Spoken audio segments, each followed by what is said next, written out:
in the sleepy village of Chipping Barnet, where the ancient bells of St. Annis's Church toll over quiet lanes, a chilling secret lies buried. When a skeleton is uncovered beneath the bell tower, Miss Jane Marple, with her sharp eyes and sharper mind, unravels a tale of love, betrayal, and murder. A charming stranger, Victor Lyle, left broken hearts and unpaid debts 15 years ago, but his death stabbed and hidden in the church points to a killer still among the villagers. As whispers of a tragic past surface, involving 2 sisters and a fatal cliffside fall, Miss Marple pieces together a puzzle of passion and guilt, racing to expose the truth before the bells toll again. Chapter 1. The Quiet Village of Chipping Barnet. The village of Chipping Barnet drowsed in the soft September light, its lanes lined with hawthorn hedges and cottages whose roses still clung stubbornly to their trellises. At the heart of the village stood St. Annis's Church, its weathered spire piercing the sky, the bells within its tower chiming with a clarity that seemed to carry the weight of centuries.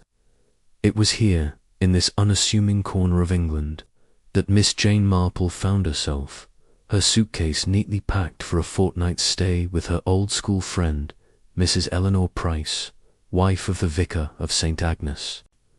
The vicarage, a rambling house of ivy-clad stone, welcomed Miss Marple with the scent of beeswax and the faint mustiness of old books. Eleanor Price, a plump, cheerful woman with greying curls, bustled about the parlour, setting out a tea tray laden with scones and a pot of Earl Grey. "Jane, it's been far too long," she said, her eyes bright with affection. "You'll find Chipping Barnet a restful change, I dare say. We've little excitement here, save for the occasional squabble over the flower rota." Miss Marple, seated in a chintz-covered armchair, adjusted her spectacles and smiled faintly.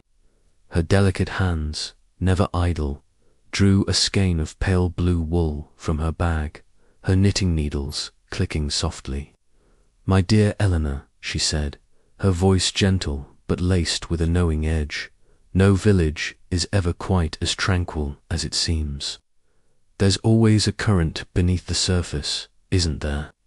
Rather like the stitches in my knitting, one must follow the pattern to see where it leads."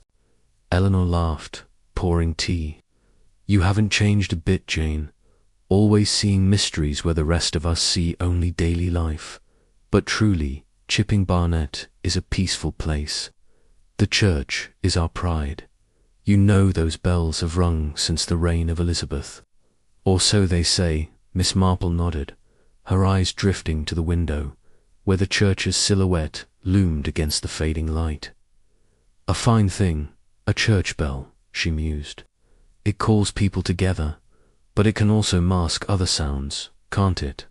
A cry, perhaps, or a footstep where none should be." Eleanor's laughter faltered, but before she could respond, the parlour door burst open. Mr. Grimsby, the village sexton, stood there, his weathered face pale as chalk, his cap clutched tightly in trembling hands. His breath came in short gasps, as though he'd run from the churchyard itself. "Mrs. Price," he stammered. It's dreadful, ma'am. In the bell tower under the floorboards I found a body." Eleanor's teacup clattered against its saucer, a splash of tea staining the lace cloth. "A body," she whispered, her hand flying to her throat. "Mr. Grimsby, are you certain?"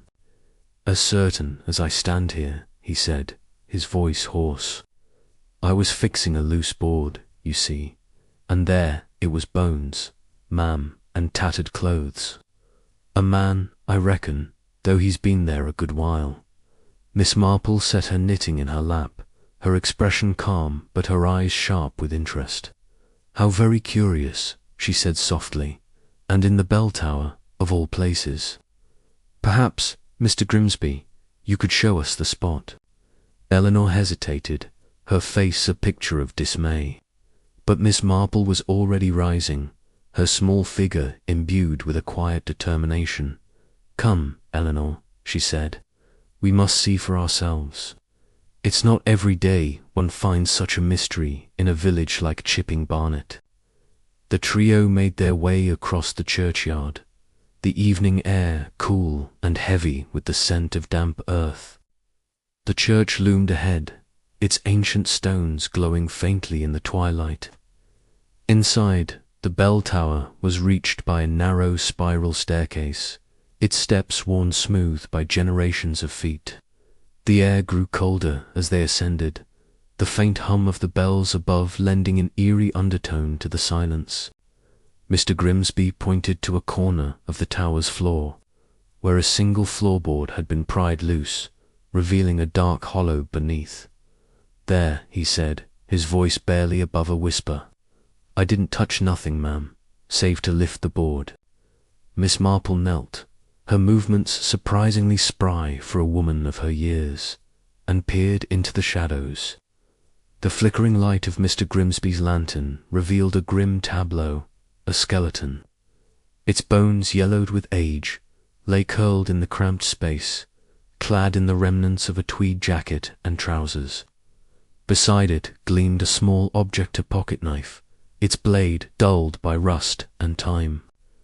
Eleanor stifled a gasp, but Miss Marple's face remained composed, her mind already tracing the threads of this unexpected puzzle. "A man, as you say, Mr. Grimsby," she murmured, "and hidden carefully, too. Whoever placed him here knew the church well, didn't they?" Mr. Grimsby nodded, his eyes wide. "Aye, ma'am, it's a queer business. Who'd do such a thing in St. Agnes?" Miss Marple straightened, brushing dust from her skirt. "That, Mr. Grimsby, is what we must find out. Every village has its secrets, and this one, I think, has been silent for far too long." As they descended the staircase, the bells above gave a single, mournful toll, as if in solemn acknowledgment of the secret they had guarded. Miss Marple's lips curved in a faint smile. Chipping Barnet, it seemed, was not so peaceful after all. Chapter 2. The Grim Discovery. The bell tower of St. Agnes's Church stood like a sombre guardian over Chipping Barnet, its ancient stones cloaked in the chill of early evening. The air within was heavy with the scent of damp wood and cold iron, the great bells hanging silent in their lofty cradle. Miss Jane Marple, her slight figure wrapped in a woolen shawl, stood at the edge of the tower's narrow platform, her eyes fixed on the grim discovery beneath the floorboards. The skeleton, revealed by Mr. Grimsby's lantern, lay in its hidden grave, a testament to some long-buried tragedy. Beside it, the rusted pocket-knife gleamed faintly, its blade a silent witness to the violence that had ended a life. Mrs. Eleanor Price, her face pale as the moonlight filtering through the tower's narrow slits, clutched her husband's arm. The vicar, Mr. Price, a tall man with a scholarly stoop, murmured a prayer under his breath, his eyes averted from the macabre scene. Mr. Grimsby, still shaken, hovered near the staircase, as if eager to flee the oppressive atmosphere. "I never thought to find such a thing," he said, his voice trembling. "Not in our church, ma'am. Not in St. Agnes." Miss Marple's gaze was steady, her mind already sifting through the fragments of this new puzzle. "It is indeed shocking, Mr. Grimsby," she said, her tone gentle but precise. "But a church, you know, is often a place where secrets are kept sometimes too well. We must consider who this poor soul was and why he was hidden here." The sound of boots on the stone staircase announced the arrival of Inspector Craddock, a brisk, no-nonsense man from the county police, his face set in a frown as he took in the scene. His constable, a young man with a notebook clutched tightly, trailed behind, looking faintly ill. Miss Marple, Craddock said, tipping his hat with a wry smile, "I might have known you'd be here, poking about in the thick of things. What's this about a body?" Miss Marple inclined her head, her expression demure. "I am merely a guest in Chipping Barnet, Inspector. But Mr. Grimsby has made a most unsettling discovery. See for yourself." Craddock knelt beside the open floorboard, his lantern casting stark shadows across the skeletal remains. The bones, brittle and discoloured, were tangled in the remnants of a tweed suit, the fabric frayed but still clinging to a semblance of its former shape. The pocket knife, its handle worn smooth, lay at an angle, as if dropped in haste. "Been here years, I'd wager," Craddock muttered. "No flesh left, just bones and cloth. We'll need the coroner to pin down the time, but I'd say a decade, perhaps more." He glanced at the knife, his brow furrowing. "And this could be the murder weapon, though it's hard to say without a proper look." "Murder?" Mrs. Price gasped, her hand tightening on her husband's arm. "Surely it could have been an accident, Inspector." Craddock stood, brushing dust from his knees. "A body hidden under floorboards doesn't scream accident, Mrs. Price. Someone went to great lengths to keep this quiet. The question is who and why." Miss Marple's knitting needles, tucked into her bag for the moment, seemed almost to call to her, as if their rhythmic click might help unravel the mystery. "It is curious, Inspector," she said softly, "that the body was placed here, in the bell tower. Whoever did this knew the church's nooks and crannies, didn't they? Perhaps someone familiar with its upkeep." Mr. Grimsby bristled, his weathered face flushing. "Now, ma'am, I've tended St. Agnes for 30 years, and I'd never do such a thing. I only found the board loose when I was checking the beams. It's my job to keep things sound." "Of course, Mr. Grimsby," Miss Marple said, her voice soothing. "I meant no accusation. But you see, the person who hid this body must have known the tower well enough to choose such a spot. It suggests a certain intimacy with the church." Craddock nodded, jotting a note. "We'll need to identify the remains. Any ideas, Vicar? Anyone gone missing from the village in years past?" Mr. Price rubbed his chin, his eyes distant. "There was a fellow, years ago, Victor Lyle. His name came to Chipping Barnet about 15 years back. Stayed a few months, caused a bit of a stir, then vanished without a trace. Charming sort, but not everyone took to him. Vanished, you say?" Craddock's interest sharpened. "What kind of stir?" "Oh, the usual village talk," Mr. Price said, glancing uneasily at his wife. "He was a handsome man, free with his smiles. Courted a few of the local girls, borrowed money he didn't always repay. Some thought him a cad, but nothing to suggest. Well, this." Miss Marple's eyes gleamed behind her spectacles. "A charming man can be a dangerous one, Mr. Price," she said. "Charm often hides what lies beneath, doesn't it? Like a bright stitch in a dull pattern, it draws the eye, but the real work is in the threads you don't see." Eleanor shivered, pulling her shawl tighter. "Jane, you make it sound so sinister. Surely it's just a terrible accident, or perhaps a vagrant who crawled in here and died." "Perhaps," Miss Marple said, though her tone suggested she thought otherwise. "But the knife, Eleanor, it's not the sort of thing one carries by chance. And the hiding place. It speaks of deliberation." Craddock instructed his constable to guard the scene until the coroner arrived, then turned to Miss Marple. "You're thinking something, aren't you? I know that look." Miss Marple smiled faintly. "I'm only an old woman, Inspector, with too much time for noticing things. But I do wonder about this Victor Lyle, a man who stirs trouble and then disappears. Well, it's a pattern I've seen before, in other villages." The group descended the staircase, the tower's chill lingering in their bones. Outside, the village was stirring, the news of the discovery spreading like wildfire through the lanes of Chipping Barnet. By the time Miss Marple and the Prices returned to the vicarage, the parlour was abuzz with visitors. Mrs. Tuttle, the postmistress, with her sharp tongue and sharper eyes, Dr. Haydock, the village physician, his face grave, and Miss Clara Haydock, his wife, whose pale hands twisted nervously in her lap. "It's dreadful," Mrs. Tuttle said, her voice carrying over the clink of teacups. "A body in the church. I always said there was something queer about that tower. Too many shadows, if you ask me." Dr. Haydock cleared his throat. "Let's not leap to conclusions. It could be some poor soul who took shelter and met with misfortune. No need to invent murders." Clara said nothing, her eyes fixed on the floor, but Miss Marple noted the faint tremble in her fingers. "Mrs. Haydock," she said gently, "did you know this Victor Lyle when he was in the village?" Clara's head jerked up, her eyes wide. Yes, I knew him. Everyone did.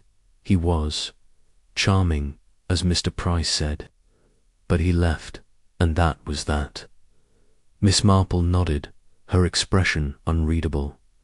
"Of course," she said, "but it's curious, isn't it, how the past has a way of coming back to us."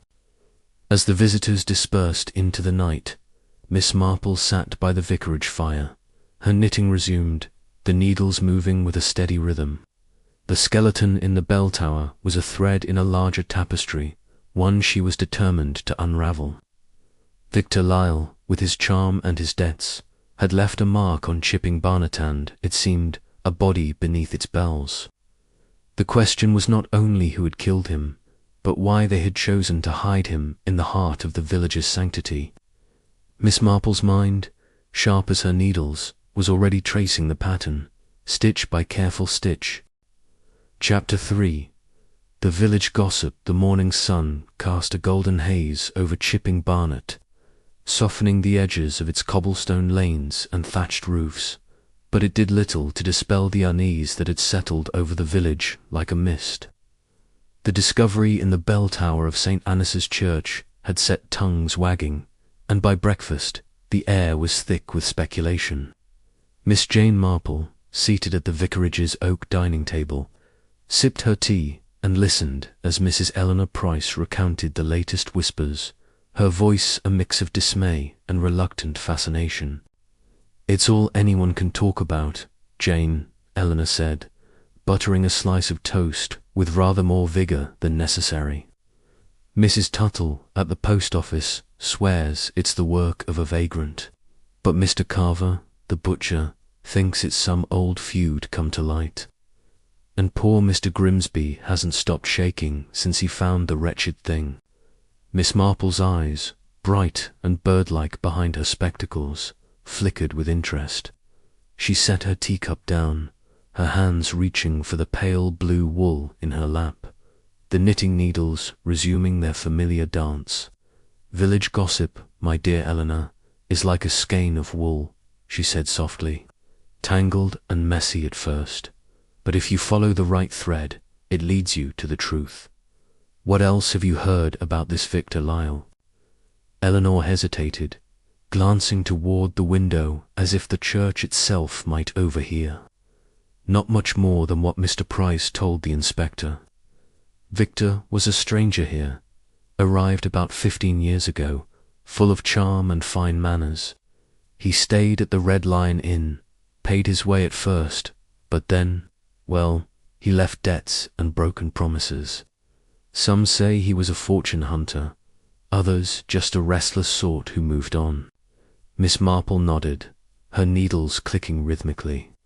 "And the women of the village? Mr. Price mentioned he courted a few.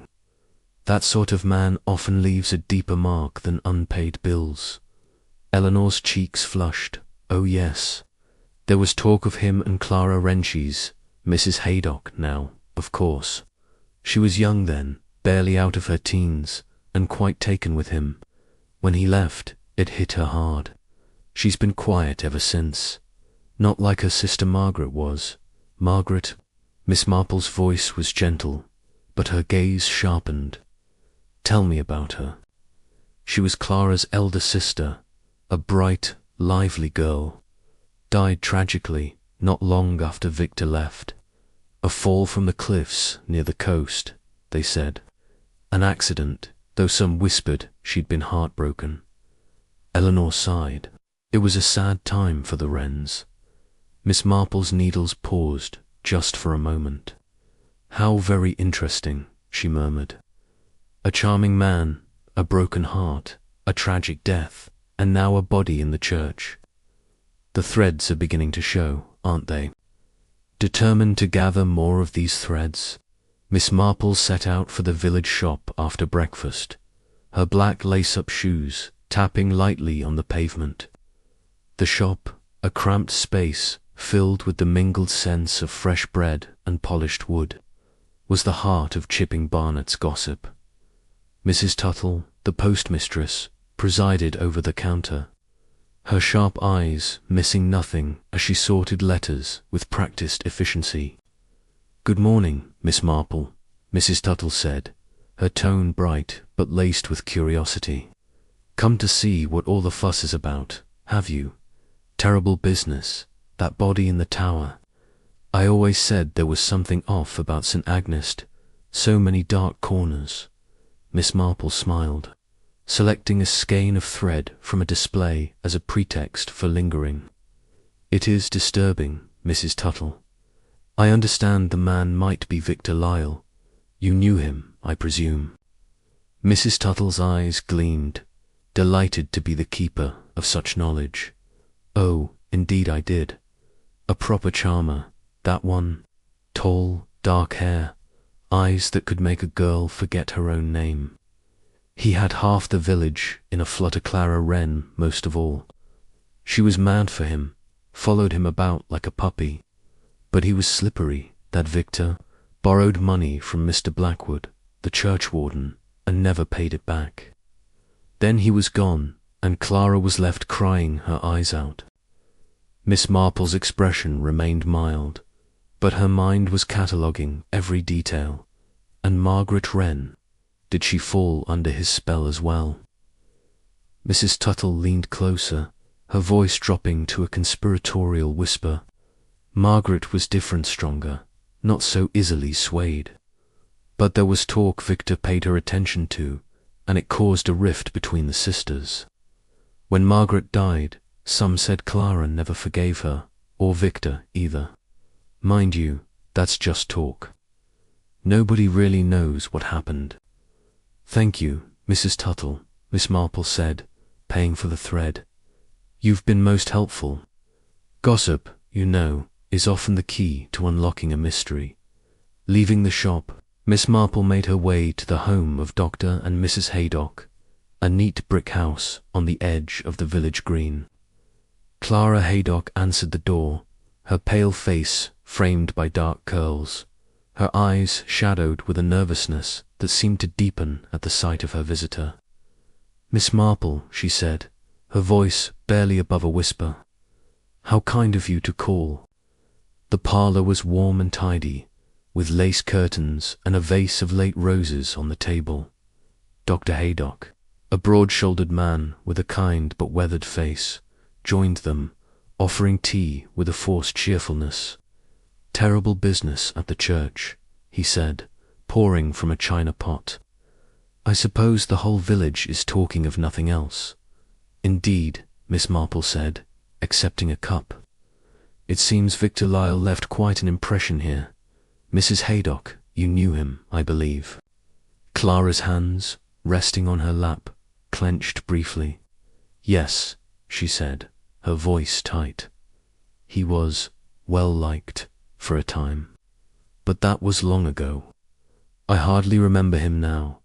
Dr. Haydock's smile was strained. "Old history, Miss Marple. No use dredging it up. Clara's had enough sorrow without revisiting that scoundrel's name." Miss Marple sipped her tea, her eyes noting the flicker of tension between husband and wife. "Of course," she said, "but it's curious, isn't it, how the past can linger?" like a shadow in a quiet village, waiting to be noticed. As she left the Haydocks' house, Miss Marple's thoughts turned over the morning's gleanings. Clara's unease, Mrs. Tuttle's tales, the mention of a rift between sisters, it was all part of the pattern, though the design was not yet clear. Victor Lyle had been a spark in Chipping Barnet, igniting passions and resentments, and his death had been hidden with care. But by whom? And why in the sacred confines of St. Agnes? Back at the vicarage, Miss Marple sat by the window, her knitting a soft counterpoint to the distant toll of the church bells. The gossip of Chipping Barnet was a rich tapestry, woven with envy, love, and betrayal. Somewhere in its threads lay the truth about the corpse beneath the bells, and Miss Marple, with her quiet persistence, was determined to find it. Chapter 4. The Shadow of the Past. The afternoon sun draped Chipping Barnet in a golden veil, but the village's usual serenity was fractured by the grim discovery in St. Agnes's bell tower. Miss Jane Marple, her black handbag tucked under her arm, walked thoughtfully along the lane leading from the vicarage, her mind weaving together the snippets of gossip and guarded glances she had collected.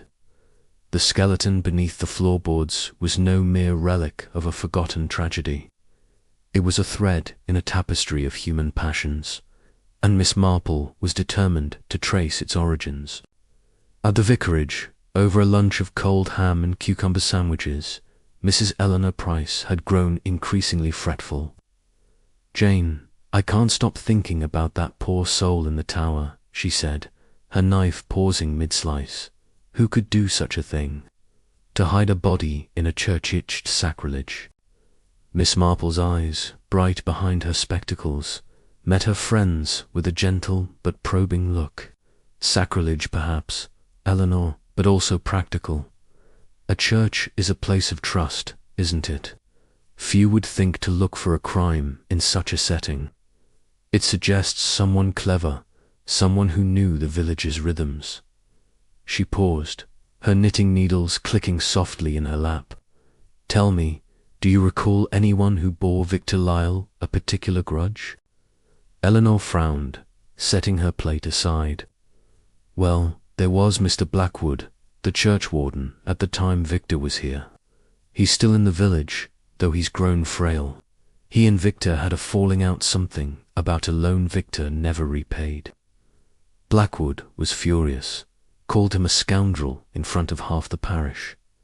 But surely you don't think—" "I think nothing yet," Miss Marple said, her voice mild. "But it's wise to consider all possibilities, don't you agree? A man like Victor Lyle, with his charm and his debts, must have made enemies." Determined to pursue this thread, Miss Marple set out for Mr. Blackwood's cottage, a low ivy-covered dwelling by the village green. The old churchwarden, now stooped and leaning heavily on a cane, received her in a parlour cluttered with faded photographs and heavy oak furniture.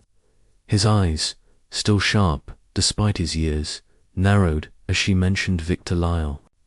"That rogue," Blackwood growled, his voice rough as gravel. "He came to Chipping Barnet with his fine talk, and borrowed £20 from me, said it was for a business venture. Never saw a penny back. I warned him I'd have the law on him, but he laughed and was gone the next day." He thumped his cane on the floor.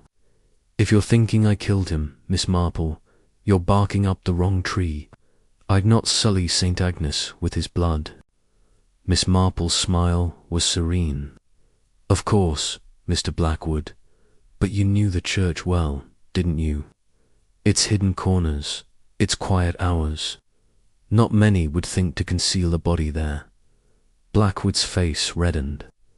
"I've served St. Agnes faithfully for 40 years. I'd sooner cut off my hand than desecrate it. Whoever hid that body wasn't me, I'll swear to that." "Thank you, Mr. Blackwood," Miss Marple said, rising. "You've been most forthcoming. It's often the smallest details that light the way, isn't it?" As she left the cottage, Miss Marple's thoughts turned to the church itself. The bell tower, with its ancient beams and shadowed recesses, was a place of secrets, known only to those who tended its upkeep or those who sought to hide their sins. She made her way back to St. Agnes, where Inspector Craddock was overseeing the removal of the remains, his constable carefully cataloguing the tattered clothing and the rusted pocket-knife. "Miss Marple," Craddock said, his tone a mix of exasperation and amusement, still hovering about. "The coroner's taken the bones for examination, but he reckons the man's been dead at least 12 years. Stabbed, likely, given the marks on the ribs. That knife, you sit's the best bet for the weapon." Miss Marple nodded, her eyes drifting to the spot where the floorboard had been lifted. "A stab wound suggests passion, Inspector, or desperation. And hiding the body here, under the bells, it's almost poetic, don't you think? As if the killer wanted the crime to be muffled by the church's sanctity." Craddock raised an eyebrow. "Poetic? You've a way of seeing things, I'll give you that. Any theories, or are you just spinning yarns like you're knitting?" Miss Marple's lips curved faintly. "I'm only an old woman, Inspector, but I do notice patterns. Victor Lyle was a man who stirred troubled debts, broken hearts, rivalries. Someone in Chipping Barnet wanted him gone, and they chose a place where he'd not be found for years." That evening, Miss Marple sat in the vicarage parlour, her knitting a soft counterpoint to the crackle of the fire. Eleanor, still shaken, poured tea with a trembling hand. "Jane, do you think Mr. Blackwood could have done it? He was so angry about that money."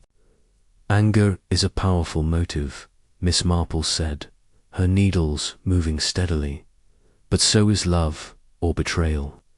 Victor Lyle left a trail of both, didn't he? I wonder about the Wren sisters Clara and Margaret. Their names keep coming up, like a stitch that won't stay put." Eleanor's eyes widened. "You don't think Clara, or that Margaret's death?" "I think," Miss Marple said, her voice soft but firm, "that the past casts a long shadow. Margaret's fall from the cliff was called an accident, but such things are not always what they seem. And Clara, her silence speaks louder than words." As the firelight danced on the walls, Miss Marple's mind traced the outlines of the mystery. Victor Lyle's charm had been a spark, igniting passions that burned too fiercely. His death, hidden beneath the church bells, was no random act but a deliberate one, born of a grudge or a broken heart. The question was, whose hand had wielded the knife and whose heart had planned the concealment? In Chipping Barnet, where every face was familiar, the truth lay buried in the shadows of the past, waiting for a keen eye to bring it to light. Chapter 5. The Clue in the Register. The morning mist clung to the lanes of Chipping Barnet, softening the outlines of St. Annis's Church and lending the village an air of quiet secrecy. Miss Jane Marple, her black hat firmly pinned and her knitting bag slung over her arm, sat in the vicarage's small study, surrounded by the musty scent of old parchment. The church registers, heavy leather-bound volumes stacked on the oak table, chronicled the baptisms, marriages, and burials of generations. Miss Marple's delicate fingers turned the pages with care, her sharp eyes scanning the faded ink for any hint of the past that might illuminate the grim discovery in the bell tower. Mrs. Eleanor Price hovered nearby, her hands twisting a lace handkerchief. "Jane, do you really think you'll find something in those dusty old books?" she asked, her voice tinged with skepticism. "They're just records of the village's comings and goings." Miss Marple's lips curved in a faint smile, her needles resting idle for the moment. "My dear Eleanor, records are like the stitches in a pattern. They seem ordinary until you see how they connect.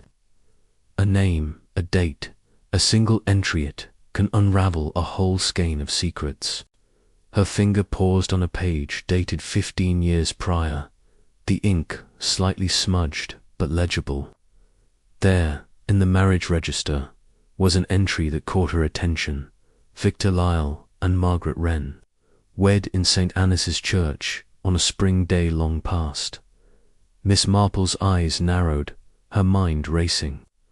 Margaret Wren, Clara's elder sister, whose tragic fall from a cliff had been whispered about in the village, and Victor Lyle, the charming stranger whose bones now lay beneath the bell tower.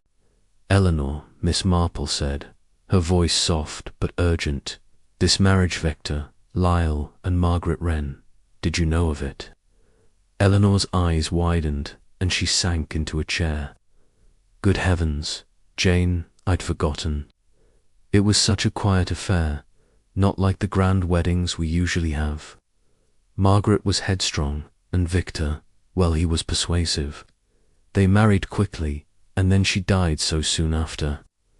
A terrible accident, they said, though some thought. She trailed off, her face troubled. Some thought it was no accident, Miss Marple finished gently. Suicide, perhaps, or something else. Eleanor nodded reluctantly. There were whispers. Margaret was so vibrant, but after the marriage, she seemed different, withdrawn. When she fell from the cliff, people assumed she'd been heartbroken, though no one could say why. Victor left the village not long after, and that was the end of it. Or so we thought. Miss Marple closed the register, her expression thoughtful. A marriage, a death, and a disappearance, all within months. And now Victor Lyle's body, hidden in the church. It's a curious pattern, isn't it? Like a knot in the wool that needs unpicking. Determined to follow this thread, Miss Marple made her way to the village library, a quaint building with sagging shelves and the faint smell of old paper. The librarian, Miss Finch, a wiry woman with a passion for local history, greeted her warmly. Looking into the bell tower business, Miss Marple, she asked, her eyes gleaming with curiosity. The whole village is in a tizzy. I'm merely curious about the past, Miss Marple replied, her tone mild. Might you have old newspapers from 15 years ago, around the time of Margaret Wren's death? Miss Finch bustled to a back room, returning with a stack of brittle, yellowed papers. Miss Marple settled at a table, her spectacles perched on her nose, and began to read. The reports were brief but poignant. Margaret Wren, aged 22, had fallen from a cliff near the coast while walking alone. The coroner's inquest ruled it an accident, citing slippery rocks and a sudden gust of wind. Yet a few letters to the editor hinted at darker possibilities: grief, perhaps, or a broken heart. One anonymous writer suggested foul play, though no evidence was found. Miss Marple's fingers tapped lightly on the table. No evidence, she murmured, but suspicion lingers, doesn't it? Like a shadow that won't fade. Returning to the vicarage, Miss Marple found Inspector Craddock waiting in the parlour, his notebook open and his expression weary. Miss Marple, he said, the coroner's confirmed it's Victor Lyle, stabbed through the chest, likely with that pocket knife we found. Dead at least 12 years, possibly more. We're trying to piece together his last days, but it's thin going. Any insights from your observations? Miss Marple's eyes twinkled, though her face remained grave. Only that the past is rarely as buried as we think, Inspector. This marriage to Margaret Wrenit changes things, doesn't it? A man marries, his wife dies tragically, and then he vanishes, only to be found years later in the church where they wed. It's almost as if the bells were tolling for both of them. Craddock frowned, jotting a note. You think Margaret's death is tied to this? It was ruled an accident. So it was, Miss Marple said, her voice soft. But accidents can be convenient, can't they? Especially when they silence questions. I wonder what Clara Wren thought of her sister's marriage. Her death. Craddock leaned forward, his interest piqued. Clara Haydock, you're thinking she's involved? I'm thinking, Miss Marple said, her needles resuming their gentle rhythm, that love and loss can twist the heart in unexpected ways. Clara loved Victor Lyle, by all accounts, but he chose her sister. And then Margaret died, and Victor disappeared. It's a pattern that bears looking at, don't you agree? That evening, as the church bells tolled for evensong, Miss Marple sat by the vicarage fire, her knitting a steady counterpoint to her thoughts. The marriage register had revealed a crucial stitch in the tapestry. Victor Lyle had not merely been a fleeting visitor, but a man bound to Chipping Barnet by vows and, perhaps by betrayal. Margaret's death, so soon after, cast a shadow over the village's memory, and Clara's silence spoke of wounds unhealed. The body in the bell tower was no random crime, but a secret tied to the heart of the village, and Miss Marple, with her quiet persistence, was determined to unravel it, one careful thread at a time. Chapter 6. The Doctor's Secret. The twilight air in Chipping Barnet carried a faint chill, as if the village itself shivered at the secrets unearthed in St. Annis's bell tower. Miss Jane Marple, her shawl drawn tightly about her shoulders, sat in the vicarage's cosy parlour, the fire casting flickering shadows on the walls. Her knitting needles moved with their usual precision, but her mind was far from the pale blue scarf taking shape in her lap. The marriage of Victor Lyle and Margaret Wren, followed by Margaret's tragic fall and Victor's hidden corpse, formed a pattern as intricate as any lacework, and Miss Marple was intent on tracing its threads. Mrs. Eleanor Price, ever anxious, poured tea with a clatter of china. "Jane, you've been so quiet since your visit to the library," she said, her eyes searching her friend's face. "Have you found something in those old papers? Something about Margaret's death?" Miss Marple's gaze was serene, but her eyes held a glint of purpose. "Only whispers, Eleanor, but whispers can be telling, can't they? Like the rustle of leaves before a storm. Margaret's death was called an accident, but such things often hide deeper truths. And Victor Lyle's murder, well, it's no coincidence, I think, that it followed so closely." Eleanor's hand trembled, splashing tea onto the tray. "You think someone killed them both? Oh, Jane, it's too dreadful to imagine."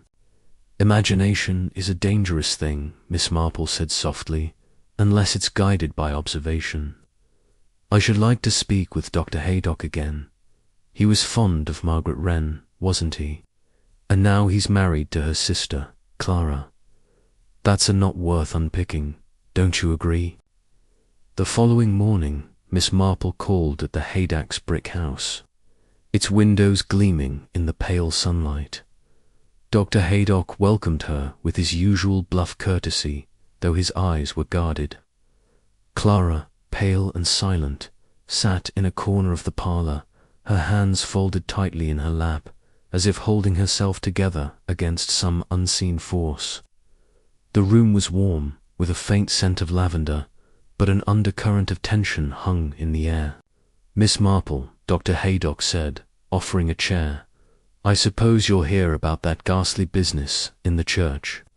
The whole village is talking of nothing else." "Quite so," Miss Marple replied, settling herself with a gentle smile. "It's a troubling matter, isn't it? Victor Lyle's death, hidden all these years, and so soon after Margaret Wren's tragic fall. You knew them both, I believe, Dr. Haydock's face tightened, and he glanced at his wife before answering. "Yes, I knew them. Margaret was a remarkable woman, full of life, until that awful accident. I was fond of her, I won't deny it. Her death was a blow to us all. As for Victor Lyle, he was a scoundrel. If I'd seen him after Margaret died, I'd have given him a piece of my mind, and my fist, likely." Miss Marple's needles clicked softly, a soothing counterpoint to the doctor's gruff tone. "And did you see him, doctor? After Margaret's death, I mean." Haydock flushed, his hands clenching briefly. "No, he was gone by then, vanished like the coward he was. Good riddance, I thought at the time." He paused, his eyes flickering to Clara, who sat rigid, her gaze fixed on the floor. Clara was heartbroken when he left. She'd been taken in by his charm, like so many others. Clara's head lifted, her voice barely audible. "It was a long time ago, Miss Marple. I don't like to think of it." "Of course, my dear," Miss Marple said, her tone kind but probing. "But it must have been difficult, losing your sister and then Victor so soon after. Such losses leave marks, don't they? Like a dropped stitch that unravels the whole pattern." Clara's fingers twitched, and she looked away, her face pale as porcelain. Dr. Haydock cleared his throat, his voice firm.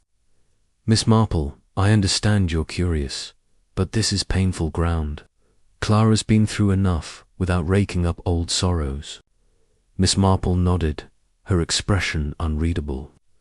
"I quite understand, Doctor. I only wish to help the truth come to light. The truth, you know, has a way of healing, even when it hurts." As she left the Haydocks' house, Miss Marple's thoughts were a tangle of impressions. Dr. Haydock's protectiveness, Clara's silence, the shadow of Margaret's death, it all pointed to a deeper wound, one that had festered in the quiet of Chipping Barnet. She returned to the vicarage, where Inspector Craddock was waiting, his notebook filled with scribbled observations. "Miss Marple," he said, his tone half exasperated, half respectful, "you've been poking about again, haven't you? I've spoken to half the village, and they all point to Victor Lyle's charm and his knack for trouble. But we're no closer to who killed him or why." Miss Marple settled into an armchair, her knitting resuming its steady rhythm. "Patience, Inspector," she said. "The truth is like a shy creature, it hides until you coax it out. I've been thinking about the knife found with the body. A pocket knife is a personal thing, isn't it? Not a weapon one plans to use, but one that's at hand in a moment of passion." Craddock's eyes narrowed. "You're suggesting it was a spur-of-the-moment crime?" "Perhaps," Miss Marple said, "but the hiding of the body that was no impulse. It took care, knowledge of the church, and a cool head. Someone who loved Margaret Wren, or hated Victor Lyle, or both, might have acted in haste and then planned in cold blood." Craddock leaned forward, his pencil poised. "You're thinking of the Haydocks, aren't you? Clara was smitten with Lyle, and the doctor was sweet on Margaret. That's motive enough, I suppose." Miss Marple's smile was faint. "Motive is only part of the pattern, Inspector. We must look at the whole cloth of betrayal, grief. Dr. Haydock's loyalty to Clara is strong, but loyalty can lead to desperate acts, can't it? And Clara's silence. It speaks of something hidden, perhaps even from herself." As the evening bells of St. Agnes tolled, Miss Marple sat by the vicarage fire, her needles moving with quiet precision. The doctor's protectiveness and Clara's haunted eyes were threads in the tapestry, but the full design was still elusive. Victor Lyle's murder, tied to Margaret's death, was a crime of passion and secrecy, woven into the heart of Chipping Barnet. Miss Marple knew the truth was near, waiting to be drawn out like a thread from a tangled skein. Chapter 7. The bells toll again. The Sunday morning sun bathed Chipping Barnet in a serene glow, its golden light filtering through the stained glass windows of St. Annis's Church, casting jewelled patterns on the worn stone floor. The bells, ancient and resonant, told their call to worship, but their solemn peals carried an undercurrent of unease, as if mourning the secret they had harboured for so long. Miss Jane Marple, seated in a pew near the back, her black hat adorned with a single violet, observed the congregation with her usual quiet acuity. Her knitting, discreetly tucked into her bag, was momentarily forgotten as her eyes took in the faces of the villagers, each one a potential thread in the tapestry of Victor Lyle's murder. Mrs. Eleanor Price, beside her, fidgeted with her hymn book, her face pale. "Jane," she whispered, "it feels wrong, somehow, to be here after. After what was found, the church doesn't feel the same." Miss Marple's gaze was steady, her voice soft. "A church is only stone and wood, Eleanor, but it holds the secrets of those who pass through it. The bells may toll for worship, but they also remind us of what lies hidden.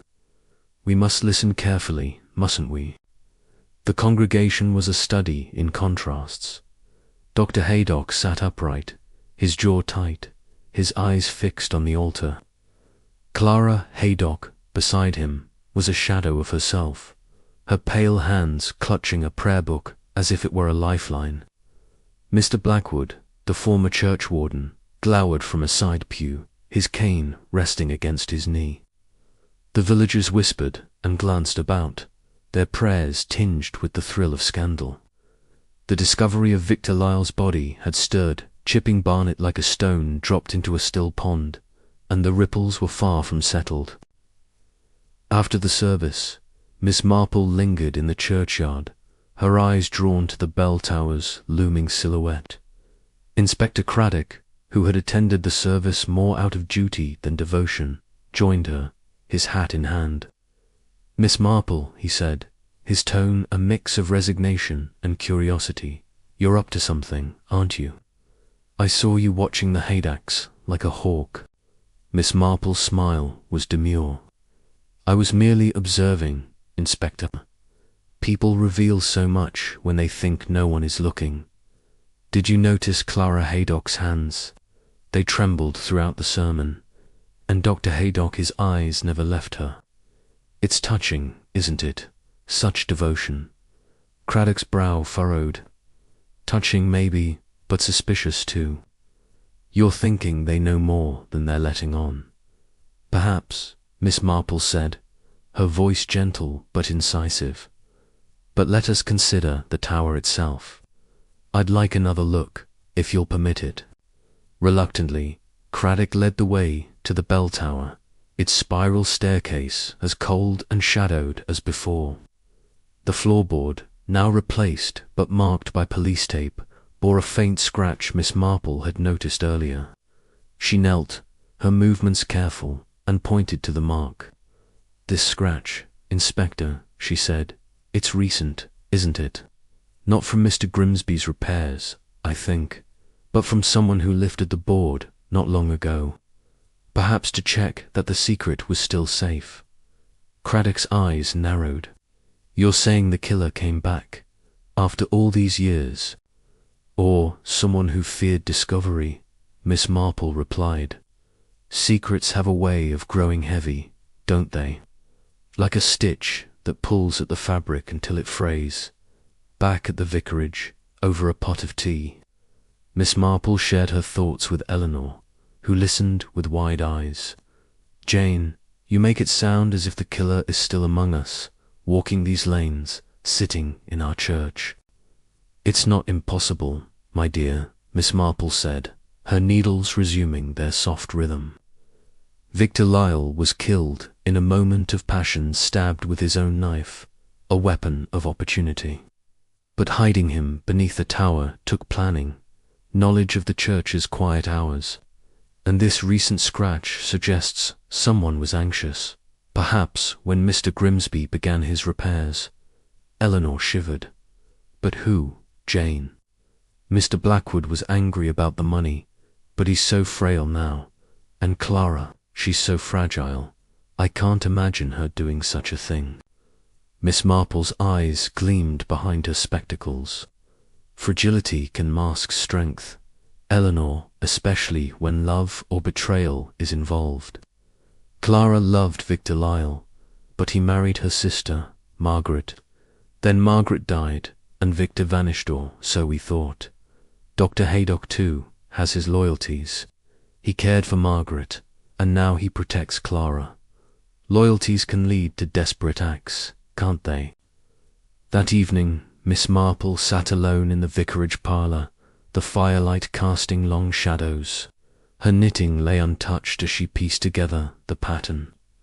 Clara Wren, heartbroken by Victor's marriage to her sister, might have confronted him in the bell tower, her rage erupting in a fatal stab. The knife, Victor's own, suggested a sudden act, not premeditated murder, but the body's concealment beneath the floorboards, in a place only a few knew well pointed to a second hand, someone with a cool head and a reason to protect the killer. Dr. Haydock, with his love for Clara and his knowledge of the church from years of service, fit the pattern all too well. The bells tolled again, their sound rolling over the village like a solemn warning. Miss Marple's mind was clear now, the threads aligning into a coherent design. Victor Lyle's murder was no isolated crime, but a ripple from a deeper tragedy, Margaret's death, Clara's heartbreak, and a secret buried under the church's sanctity. The final stitch remained, to bring the truth to light without unraveling the fragile lives entwined with it. Miss Marple, with her quiet resolve, knew the moment was near. Chapter 8. The Truth Unravelled. The morning light filtered through the vicarage's lace curtains, casting delicate patterns on the parlour's polished floor, but the warmth of the sun did little to ease the tension that hung over Chipping Barnet. Miss Jane Marple, seated in her usual armchair, her knitting needles silent for once, sipped her tea with a calm that belied the gravity of the moment. The threads of the mystery, Victor Lyle's murder, Margaret Wren's tragic death, and the secrets woven into the heart of St. Annis's Church had come together in her mind, forming a tapestry as clear as it was sorrowful. Today she would draw those threads tight, revealing the truth beneath the church bells. Mrs. Eleanor Price, her hands fluttering nervously, set out a tray of biscuits. "Jane, you've been so quiet this morning," she said, her voice strained. "You're planning something, aren't you? Something about that dreadful business in the tower." Miss Marple's eyes, bright and steady behind her spectacles, met her friend's. "My dear Eleanor," she said softly, "the truth is like a knot in one's knitting. It must be carefully undone, or the whole pattern falls apart. I've asked Inspector Craddock to join us, and Dr. and Mrs. Haydock. There are things that must be said." Eleanor's face paled. "The Haydocks, oh Jane, you don't think they—" "I think," Miss Marple said, her voice gentle but firm, "that we must face what happened all those years ago, for the sake of the living as much as the dead." By mid-morning, the parlour was crowded. Inspector Craddock stood by the fireplace, his notebook tucked away, his expression one of wary anticipation. Dr. Haydock sat stiffly, his broad shoulders tense, while Clara Haydock, pale as ever, clutched a handkerchief, her eyes darting nervously to the door. Miss Marple, her small figure commanding the room's attention, began with the quiet precision of one unravelling a delicate stitch. "Inspector, Dr. Haydock, Mrs. Haydock," she said, "the discovery in the bell tower has troubled us all. Victor Lyle, a man who brought both charm and chaos to Chipping Barnet, was murdered, stabbed with his own pocket knife and hidden beneath the floorboards of St. Agnes. It was no random act, but one born of deep feeling, wasn't it?" Craddock nodded, his eyes fixed on her. "We've established he was killed around the time he disappeared, 12 or 15 years ago. But the who and why, that's still a puzzle." Miss Marple's gaze turned to Clara, who shrank slightly under its weight. "Mrs. Haydock," she said, her voice kind but unrelenting, "you loved Victor Lyle, didn't you? A young girl dazzled by his charm, only to find he had chosen your sister, Margaret, for his bride." That must have been a bitter blow. Clara's lips trembled, but she said nothing, her eyes fixed on her lap. Dr. Haydock stirred, his voice gruff. "Miss Marple, this is cruel. Clara's suffered enough without dragging up old wounds." "Old wounds can fester, Doctor," Miss Marple said. "Let me tell you what I believe happened. Clara, you confronted Victor in the bell tower, perhaps after Margaret's death, when your heart was raw with grief and betrayal. He was callous, wasn't he? Laughed at your pain, perhaps mocked your love. In a moment of rage, you seized his pocket-knife always in his pocket. A careless habitant stabbed him. It was not planned, but it was done." Clara's breath caught, a sob escaping her lips.